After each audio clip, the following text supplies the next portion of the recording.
Let's discuss now the pipeline system of your body, that is the circulatory system, through which all the nutrients that are absorbed, they are going to reach each and every cell of your body, where they are actually needed, where they are actually utilized, right. So, let's start with the circulatory system. Let's begin with how we are going to define the circulatory system.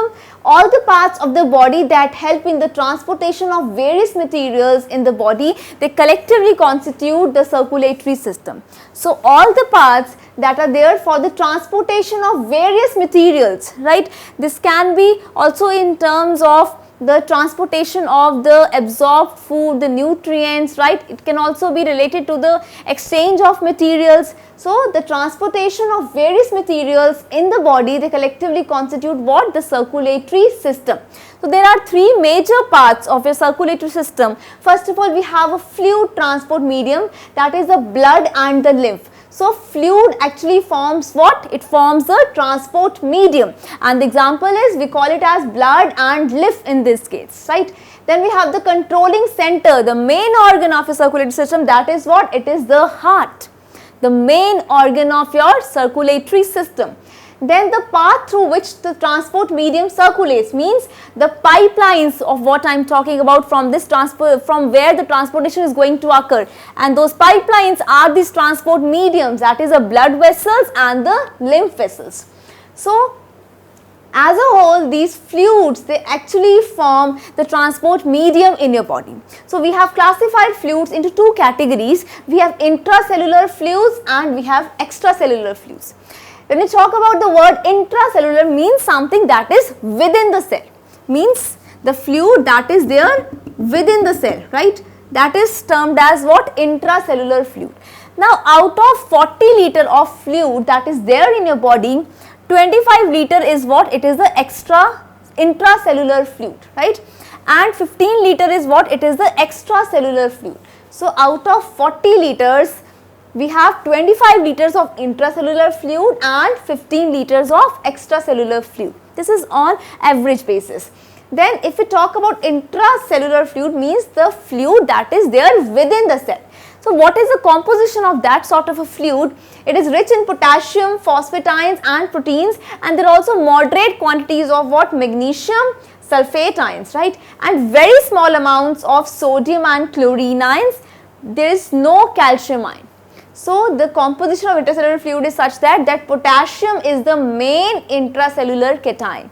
You can say that potassium, it is a main intracellular cation, and with potassium we also have phosphatines and proteins and very small amounts of magnesium and sulfate ions and sodium and chlorine ions also, but there are no calcium ions that are found in the intracellular fluid, right. So, this is about intracellular fluids. Then we have the extracellular fluids, which is 15 liter out of 40 liters, right. This extracellular fluid has the main you can say molecule, that is sodium. So, sodium actually forms the main extracellular cation. What is sodium? It is a main extracellular cation. So, we have sodium and chlorine ions which form the main composition of the extracellular fluids, being sodium the main extracellular cation, right. Why I am calling it cation? Sodium, it is positively charged, so it is sodium cation, right. Then there are very small amounts of potassium, calcium, you can say magnesium ions and phosphate ions. So, as a whole, you can say in this case intercellular fluids, we had the main cation, that was potassium, but here we have the main cation, that is sodium. Here we had very small amounts of sodium and chlorine, but here we have the major ratio of this sodium and chlorine ions, while we have in very small quantities these potassium ions. So, you can make out the difference between the composition of this intracellular fluid and the extracellular fluid, right. Then what are the types of these extracellular fluids? There are certain examples you can see. We have interstitial fluid. Interstitial fluid is the extracellular fluid, means which is outside the cell. That is, extracellular means which is outside the cell. So, interstitial fluid means that is a tissue fluid which is within the tissues.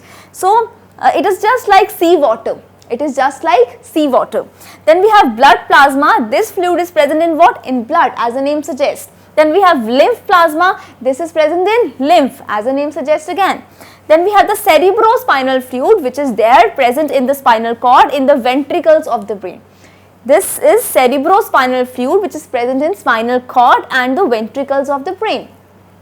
Then we have the intraocular fluid. So ocular, just remember the name from ocular, remember that we are talking which is linked to eyes, right.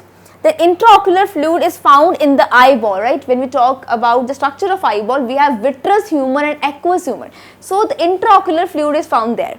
Then we have the serous fluid, that is the pericardial fluid, or you can say peritoneal fluid, the serous fluid. Then we have synovial fluid. By the word synovial, just remember we are talking about the joints. So the fluid that is there in the joints, we call that fluid as synovial fluid. Then we have the digestive fluid, means the digestive juices. Then we have the fluid in urinary tract. So that is a part of excretory system.